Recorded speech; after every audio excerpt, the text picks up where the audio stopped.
జై మీడియాకి స్వాగతం. మార్చ్ 2024 తులారాశి ఫలాలు. ఈ మాసం కూడా ప్రోత్సాహపూరిత వాతావరణంను ఏర్పరచును.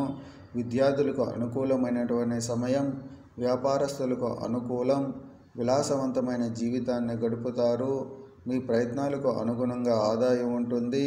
సంతానం లేని వారికి పుత్ర సంతానం, కుటుంబ మిత్రవర్గ సహకారం పూర్తిగా ఉండును. ధన లాభాలు ఏర్పడును. భూ లేదా పాత గృహ సంబంధ క్రయ విక్రయాలకు ఈ మాసం అనువైనది. కుటుంబంలో మాట గౌరవం పెరుగుతుంది. నూతన వస్తువుల ఆగమనం, సంతోషం. ఈ మాసంలో 17, 18, 19 తేదీలు వివాహ ప్రయత్నములకు, సంతాన ప్రయత్నములకు, ప్రేమ వ్యవహారములకు అనువైనవి. ఈ వీడియోలు మీకు నచ్చినట్లయితే కనుక లైక్ చేయండి, షేర్ చేయండి, కామెంట్ చేయండి. మరిన్ని వీడియోల కోసం సబ్స్క్రైబ్ కూడా చేయండి.